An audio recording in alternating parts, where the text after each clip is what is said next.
Xin chào tất cả các bạn nhé. Trong video hướng dẫn tiếp theo ngày hôm nay của mình sẽ hướng dẫn cho các bạn và nêu cho các bạn những cái tính năng cực kỳ hay ở trên điện thoại iPhone dành cho những bạn nào mà mới dùng iPhone, hoặc là đơn giản những bạn nào mà dùng lâu rồi có thể là các bạn cũng cần quan tâm đến những tính năng này. Mình nghĩ rằng nó cực kỳ hữu ích và cần thiết trong quá trình sử dụng nhé. Các bạn cùng tham khảo trong video này nhé.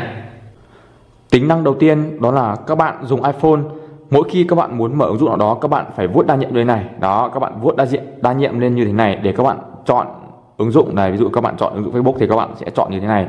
Nhưng các bạn không cần phải làm như thế này nhé. Các bạn hãy làm cho mình như sau. Ví dụ như các bạn đang ở ứng dụng lịch này chẳng hạn, thì các bạn hãy nhìn xuống cái phần phía dưới này có cái thanh ngang này. Các bạn chỉ việc lướt trước hoặc là lướt sau nhé. Đấy, các bạn muốn mở ứng dụng đằng trước thì các bạn vuốt về đằng trước, còn mở ứng dụng đằng sau các bạn trượt về phía đằng sau. Đấy, mình ví dụ như thế này. Đấy, rất là hay nhá. Đấy, ok chưa? Đấy, các bạn không cần phải gạt lên đa nhiệm để các bạn chọn nữa, nó cực kỳ tiện.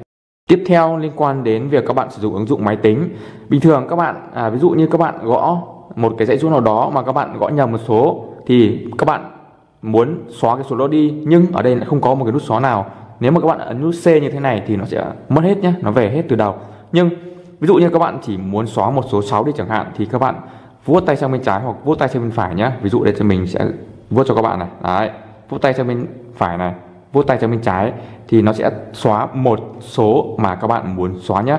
Thay vì các bạn nhấn C như thế này thì nó sẽ về lại từ đầu. Một cái tính năng cũng khá là hay trong quá trình sử dụng, khi các bạn vuốt cái phần thang điều hướng từ trên xuống thì các bạn sẽ vào mục là các bạn sẽ chọn cho mình là cái phần là không làm phiền nhé. Này, các bạn chọn là không làm phiền. Khi các bạn chọn không làm phiền như thế này thì bất kỳ ai gọi đến thì các bạn sẽ không nhận được một cái thông báo nào cả. Đó, mặc dù ở phía người gọi vẫn có thấy đổ chuông nhưng các bạn không thấy thông báo. Đấy là chế độ không làm phiền, để các bạn ví dụ như đang làm việc hoặc là đang ngủ hoặc là đang làm cái việc gì riêng đó thì các bạn không muốn làm phiền. Nhưng các bạn muốn cài đặt cho một số người nào đó nhất định thì hoặc là ứng dụng thông báo thì các bạn hãy vào cho mình cái dấu 3 chấm chế độ không làm phiền này. Các bạn chọn mục cài đặt này. Nó sẽ đưa các bạn đến phần giao diện người và ứng dụng nhé. Đây này, có mục người và ứng dụng. Nếu mà các bạn muốn ai đó gọi đến hoặc là ai đó nhắn tin đến thì các bạn sẽ chọn ở trong danh bạ. Còn mục ứng dụng này, các bạn muốn ứng dụng nào thông báo trong quá trình các bạn bật chế độ làm phiền này thì các bạn có thể chọn cái ứng dụng ở đây nhé. Nó sẽ có người và ứng dụng. Các bạn có thể đây, người và ứng dụng các bạn có thể tùy chọn trong cái chế độ không làm phiền này nhé. Tiếp theo đó là cái ứng dụng ghi chú. Trong quá trình các bạn sử dụng ứng dụng ghi chú thì các bạn có một cái tính năng khá là hay, đó là cái tính năng scan tài liệu mà các bạn chuyển sang file PDF mà các bạn không cần phải đánh những cái file PDF từ những cái văn bản mà các bạn cần đánh nữa, mà các bạn chỉ việc chụp ảnh. Các bạn tạo phần ghi chú, chọn phần ghi chú, chọn mục ghi chú mới. Sau đó thì các bạn nhìn thấy biểu tượng là camera ở đây này, các bạn sẽ chọn vào. Nó sẽ có cái phần là quét tài liệu, các bạn chọn vào. Mình ví dụ như mình sẽ có một cái phần tài liệu như sau, mình có một cái đoạn văn bản như sau nhé. Mình quét này, đấy, các bạn chụp này, đấy. Sau đó thì các bạn sẽ chỉnh sửa này, các bạn chỉnh sửa, đấy, làm sao cho nó ngay ngắn vuông nhé. Đấy, các bạn cắt đến điểm mà các bạn chọn, đấy, ok. Rồi sau đó thì các bạn sẽ chọn cho mình đây, các bạn chọn cho mình là giữ bản quét này. Đấy, giữ bản quét thì ngay lập tức cái phần văn bản này các bạn vừa quét ấy, nó sẽ hiển thị thành một cái file PDF. Đấy, cực kỳ hay. Đó, thì bây giờ các bạn sẽ chọn cho mình là xong nhé. Các bạn lưu lại này. Rồi các bạn có thể gửi qua email hoặc là ứng dụng nào đó để cho người thân bạn bè coi như là một cái file PDF nhé. Tính năng tiếp theo đó là trong quá trình các bạn sử dụng iPhone, các bạn hay thường sử dụng vào thời gian là ban đêm hoặc là buổi tối. Các bạn muốn cho cái phần độ sáng này nó xuống mức thấp nhất chẳng hạn. Mình ví dụ như các bạn trong cái phần là ngoài màn hình này, các bạn kéo vào cái thanh độ sáng này, các bạn kéo xuống thấp nhất như thế này. Đấy, các bạn kéo xuống thấp nhất như thế này. Đó, như thế này đã là tối lắm rồi, nhưng vào buổi ban đêm nó sẽ vẫn còn cái phần, nó sẽ chưa được tối ưu nhé. Thì các bạn hãy vào cho mình như sau. Các bạn đây, cứ cho là mình cho lên cho các bạn dễ nhìn nhé. Các bạn vào cho mình cái mục là cài đặt chung này. Sau đó thì các bạn sẽ chọn cho mình trợ năng này. Các bạn vào cho mình phần màn hình và cỡ chữ. Rồi các bạn chọn cho mình cái phần là giảm điểm trắng ở đây, các bạn bật lên cho mình. Sau đó các bạn kéo cái phần giảm điểm trắng này lên đến cho mình là 100% nhé. Đó, các bạn nhìn thấy nó tối dần chưa? Tiếp tục các bạn sẽ giảm cho mình cái phần ánh sáng màn hình này của mình đang để cao cho các bạn dễ nhìn nhé. Dụ mình kéo xuống này. Đó, các bạn nhìn chưa? Giống như kiểu là mình đang không sử dụng màn hình ấy. Ok, nó sẽ giúp cho các bạn cái ánh sáng nó sẽ tối hơn nữa. Rồi các bạn thử cách này nhé. Tiếp theo, bình thường các bạn thấy là tùy theo giao diện của các bạn có rất nhiều những cái home screen ở đây. Đấy, đây mình đã có 3 cái nhưng mà nhiều bạn có thể là có nhiều hơn. Trong đó các bạn sử dụng nhiều ứng dụng ấy thì các bạn muốn ẩn bớt những cái home screen đi thì các bạn sẽ làm cho mình như sau. Các bạn sẽ lấy tay các bạn nhấn giữ vào màn hình khoảng 3 giây. Các bạn nhìn vào những cái dấu chấm này này, dấu chấm ở đây các bạn sẽ chọn vào. Đấy. Thì các bạn muốn ẩn cái nào đi? Đây các bạn vào lại này. Các bạn muốn ẩn cái home screen nào đi thì các bạn sẽ tắt cái dấu tích này đi. Mình ví dụ như mình ẩn cái này chẳng hạn. Ok chưa? Đây các bạn nhìn thấy dấu trừ trên này nhá. Thì các bạn sẽ chọn xong này. Đấy, ok. Rồi.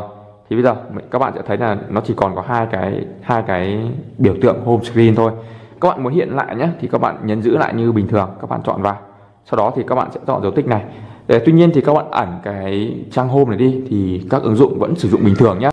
Tính năng tiếp theo mình thấy khá là hay, đó là cái tính năng chế độ mà đó là truy cập được hướng dẫn. Mình sẽ hướng dẫn cho các bạn như sau.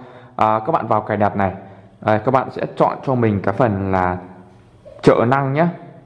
Đây, trợ năng đây. Các bạn kéo xuống cuối cùng này. Ok, mục truy cập được hướng dẫn các bạn chọn vào, các bạn hãy bật lên cho mình. Và các bạn có thể cài mật mã này. Đấy, ví dụ như Face ID các bạn bật lên. Ok, giờ mình sẽ thoát ra nhé. Mình sẽ vào ứng dụng, một cái ứng dụng nào đó. Ví dụ như mình vào cái ứng dụng CapCut này chẳng hạn. Rồi, đây. Ok, ví dụ mình vào cái ứng dụng CapCut này. Bây giờ các bạn để mà bật cái tính năng truy cập được hướng dẫn này trong cái ứng dụng này, khi mà các bạn cho người khác mượn máy, hoặc là đơn giản cho đúng rồi, cho người khác mượn máy đi, mà muốn người đó chỉ dùng một cái ứng dụng nào đó, ví dụ như một ứng dụng CapCut này hoặc là ứng dụng Facebook, YouTube chẳng hạn, thì các bạn hãy làm cho mình như sau. Các bạn nhấn cho mình giữ phím nguồn là 3 lần nhé, 1 2 3 này. Đấy, thì nó sẽ hiển thị lên. Thì phần truy cập được hướng dẫn ở đây các bạn chọn cho mình là bắt đầu nhé, bắt đầu này, và yêu cầu nhập cho mình một cái mật khẩu, tức là cái mật mã này không phải là mật mã của máy. Các bạn chọn ví dụ như mình, ví dụ là 1 2 3 4 này. Ok, xác nhận này, 1 2 3 4 này. Rồi, thì bây giờ các bạn chỉ vào được cái ứng dụng này thôi, các bạn không thể thoát ra được nhé. Này, mình không thoát ra được này, chỉ có vào được ứng dụng này thôi. Các bạn nhìn chưa? Đấy, các bạn không thể thoát ra được nhé. Đấy, không thoát ra được. Ok chưa? Đấy, thì để mà tắt cái chế độ này đi thì các bạn sẽ nhấn lại nút nguồn 3 lần, 1 2 3. Đấy, các bạn nhập lại cái mật mã của mình. Đấy, thì bây giờ các bạn chọn cho mình là kết thúc ở đây, kết thúc này. Đấy, đã kết thúc thì bây giờ các bạn mới có thể thoát ra ngoài màn hình được. Tiếp theo, ở trên một số những dòng điện thoại, ví dụ như dòng điện thoại không phải của iPhone, thì các bạn sẽ chọn có cái tính năng là chọn nút nguồn 2 lần để mở camera, hoặc là tăng nút âm lượng, giảm nút âm lượng 2 lần, 3 lần để bật camera hoặc làm gì đó. Thì ở trên iPhone thì sẽ không có tính năng đó, nhưng cũng tương tự như thế nhé. Các bạn sẽ có một cái tính năng đó là chạm 2 lần hoặc là chạm 3 lần. Rồi, để mà sử dụng cái tính năng đó, các bạn vào cho mình như sau. Các bạn chọn phần mục trợ năng này, chọn mục cảm ứng này. Tại mục cuối cùng cảm ứng thì các bạn có thể chọn cho mình là cuối cùng là chạm vào mặt sau. Đấy, nó sẽ có cái phần là chạm 2 lần, chạm 3 lần. Các bạn nhìn vào phần chạm 2 lần, các bạn không có này thì các bạn hãy bật lên. Ở đây nó sẽ có rất nhiều những cái phần chạm 2 lần để mở những cái tính năng, ví dụ như là bộ chuyển đổi hướng dụng này, camera này, chụp ảnh màn hình này, đèn pin này, giảm lượng vân vân. Thì ví dụ như các bạn muốn chạm 2 lần để mở camera chẳng hạn. Đấy, thì các bạn có thể chọn vào. Mình lấy ví dụ nhé. Đây, mình sẽ chọn 2 lần này. Đấy, ngay lập tức camera sẽ được mở. Ok chưa?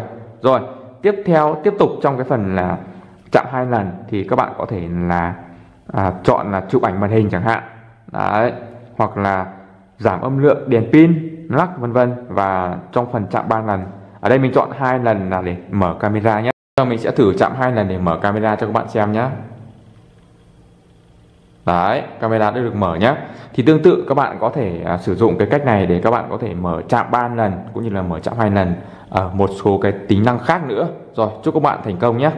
Vậy là mình cũng vừa nêu và hướng dẫn cho các bạn những tính năng cực kỳ hay, hữu ích trong quá trình các bạn sử dụng iPhone, dành cho các bạn nào mới dùng đó, hoặc là các bạn đã dùng lâu rồi mà có thể các bạn chưa biết, thì các bạn tham khảo video này, và các bạn thông qua video này các bạn thấy hay, hữu ích thì các bạn nhớ cho mình một like và bình luận dưới video giúp mình nhé, chia sẻ cho nhiều người được biết.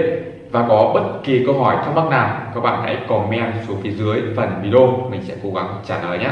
Hẹn gặp lại các bạn trong video gần nhất của mình nhé.